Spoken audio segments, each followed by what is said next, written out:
Hi,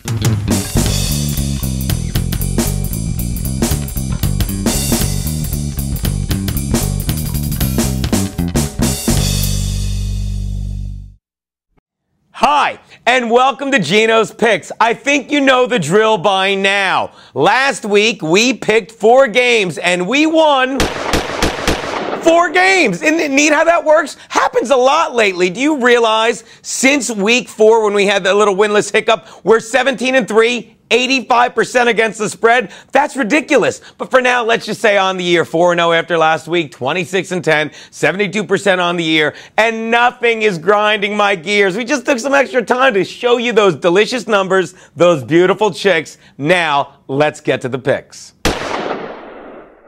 My first pick, the Steelers are giving 4.5 to the Jets at MetLife Stadium. Wow, every week the Steelers offense looks more amazing, while every week the Jets offense looks more anemic. So someone please tell me why I should expect that to change. You do realize that Ben Roethlisberger has thrown 6 touchdown passes in each of his last 2 games, right? You do realize the Jets as a team have thrown 9 touchdowns all season, with most of them coming against prevent defenses. Oh, and here's one more amazing stat. It took Ben Roethlisberger 60 minutes to throw 6 touchdown passes. You know how long it's taken Jets starter Michael Vick to throw that many?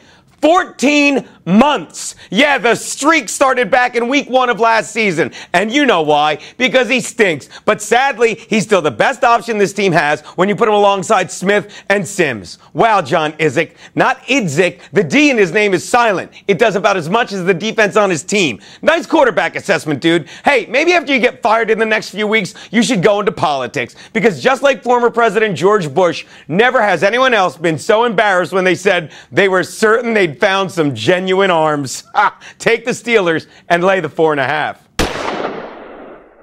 My next pick, the Niners are getting 5 from the Saints in New Orleans. The Saints are playing great football, and they have yet to lose at home all year. But let me tell you something about home games. The Niners hate them. And after the incredible egg they laid in last week's 13-10 loss to the rival Rams, the Niners are now 2-2 at their new stadium, Levi Field. So they are almost as thrilled to be away from that field as their frustrated fans are to have them gone. And I think this trip to face the Saints will do them good. Because just like plenty of men in San Francisco, sometimes all you really need is to slip out of those Levi's and spend the weekend in New Orleans with a bunch of athletic young men.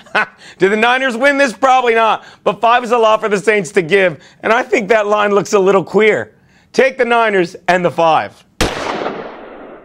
My next pick, the Packers are giving a touchdown to the Bears Sunday night at Lambeau. How are the Bears so bad? You're telling me they have Jeffries, Marshall, Forte, Bennett, and Jay Cutler, and they're averaging barely 21 points a game? There has to be something I'm missing. Actually, it's what the Bears are missing, and I think it's the leadership that they get neither from Cutler on the field nor Trestman off. Meanwhile, Aaron Rodgers is as much a leader on the field as he is a leading man off of it with those commercials, which is why I love the Packers Sunday. Oh, and here's one more stat. For each person killed by a bear attack, there are 13 killed by snakes, 17 by spiders, 45 by dogs, 120 by bees, 150 by tornadoes, 374 by lightning, and 60,000 by humans. So why am I telling you this? So when you load up on Green Bay, you'll remind yourself how astronomical the odds are of you getting killed by the Bears, especially in Green Bay at night. Take Green Bay and lay the TD. Which brings me to my double your money Monday night bet, and man, is that legit. Let's say we go 9-1 after this, people. The Panthers are getting 5 from the Eagles in Philly. People, it's hard living in New York, whether you're a Jets fan, a Giants fan, or a Chargers fan who knows that Mark Sanchez was run out of town for a reason. Still, everyone is saying not only how great he is, but the Eagles are actually souring on Nick Foles. Believe me, they weren't. But I see how people can believe that. If they're dumb enough to believe they were souring on Nick Foles, they're also the idiots that believe throwing 2 TDs and 2 picks and barely being able to beat Ryan Fitzpatrick, who lost his job in that game last week, is great. Even though you had Chip Kelly's incredible offense around you in Philly that you never had in New York. Exactly. There's a reason you're a backup, Mark Sanchez. And now the Panthers defense will have 8 days to prepare for you and remind you how little you learned as a QB at USC, which is why you'll never win a starting job in the NFL again, let alone a championship. And the only place you'll ever be part of a parade is in New York on June 8th. And you'll be at a place there because most of the people at that parade know how to use their weapons. Take the Panthers and the 6.5 you're getting. Those are Geno's picks.